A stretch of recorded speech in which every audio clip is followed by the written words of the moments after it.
చేసి గుర్రపాడు గుంతకల్ మండలము అనంతపురం జిల్లా. ఆ పోయిన సంవత్సరము నేను నా భార్యకు బాగలేక చేనమ్ముకుంటే చేనమ్మిన మే 18వ తారీఖు నా రస్తా మల్లగొట్టి నన్ను ఇబ్బందులకు గురి చేసి నానాక అవస్థలు పెట్టినారు.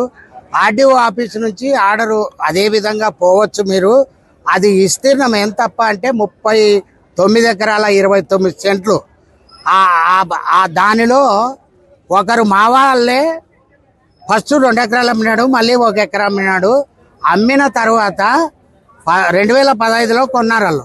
కొన్నవాడు వచ్చి నన్ను రస్తా మలగొట్టి సంవత్సరం నుండి నానాక ఇబ్బందులకు గురి చేసి నన్ను ఈ విధంగా చేస్తున్నాడు.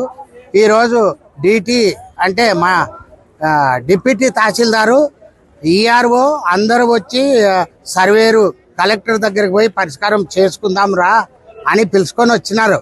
వచ్చిన తర్వాత కలెక్టర్ దగ్గరికి పోయినాము. సార్ ఇది కోర్టులో ఉంది అది ఇది అని డిటి వచ్చి చెప్పినాడు.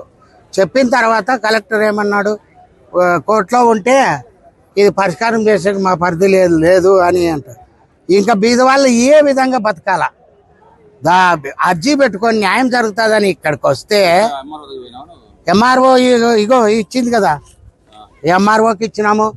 మళ్ళీ గరం తిరిగి ఈడ నారా లోకేష్ అనంతపురానికి వస్తే నేను నా కుమార్తె పోయి పాదాభివందనం చేసి పెద్దాయన నేనున్నా, నేను చేపిస్తానని కడగాకే యాడికి ఇది ఈ పొద్దు కూడా న్యాయం జరగలేదు. ఇప్పటిదాకా ఇంకెప్పుడు న్యాయం జరుగుతుంది. ఇంకా నాకు ఏమనిపించిందంటే ఇంకా ఈ కలెక్టర్ ఆఫీసు ఎంఆర్ఓ ఆఫీసు అక్కడ ఇక్కడ ఎక్కడ వద్దు, డైరెక్ట్ నా చేనులోకి పోయి నేను తాగి చనిపోదామని నిర్ణయం తీసుకున్నాను. ఇదే నా నిర్ణయం. డిప్యూటీ తహసీల్దార్ ఆడే ఉన్నాడు కదా, ఆయన పోయి ఇది కోర్టులో ఉంది సార్, దీన్ని పరిష్కారం చేసే కాదు అది ఇది అని ఆయన చెప్పిన తర్వాత కలెక్టర్ అదే మాటే అన్నాడు. మా సర్వే నంబరు 248, అది విస్తీర్ణం వచ్చేసి 39 ఎకరాల 29 సెంట్లు. ఆ దాంట్లో 3 భాగాలు, ఫస్ట్ మాలనరసింది, తర్వాత పెన్నక్క భాగంలోనే వీళ్ళు కొన్నవాళ్ళు మలగొట్టినారు. ఆ 7.38 సెంట్లలో సగమున్నోనికి ఉందంట దావా, నాకు మాత్రం లేదంట. ఇంకా నేను ఏ విధంగా బతకాలి చెప్పండి. ఇప్పుడు పోయిన మే 19 నుంచి ఇక్కడ 10 అర్జీలు ఇచ్చిన, 10 అర్జీలు ఇచ్చినా కూడా పరిష్కారం అంటూ లేదు. ఆర్డీఓ ఆఫీసుకి తిరిగి ఇక ఇవి ఇచ్చినా కూడా ఆర్ఐ వచ్చి ఈ చెల్లెకి ఇడిసిరాపోండి ఆర్డీఓ సార్ పంపిస్తే పోలీసులు కుమ్మక్కయ్యి, పోలీసులు వాళ్ళ వైపు అయ్యి, పోలీసులు రాలే, పోలీసులు సహకరించలే. ఆర్ఐ వచ్చి ఇట్లుపోవచ్చు కదా అని పంపుతాడు.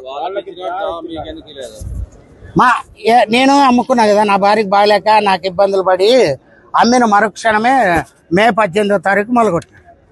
నేను 13,69,000కి అమ్ముకున్నా. వాళ్ళు సిఐతో కూడా ఏమని చెప్పి అడిగిచ్చినారు తెలుసా, 10 లక్షలకి రామంజనమ్మ వాళ్ళకే ఇవ్వచ్చు కదా అని సిఐతో కూడా అడిగిస్తారు డబ్బులు. ఒకవైపే డిటి, ఆర్ఐ, ఎంఆర్ఓ వీళ్ళంతా కలిసి గూడుగుట్టారమై నా పైన దండయాత్ర ఎత్తి నా చావు వరకు తెచ్చినారు ఈ పుణ్యాత్కులు.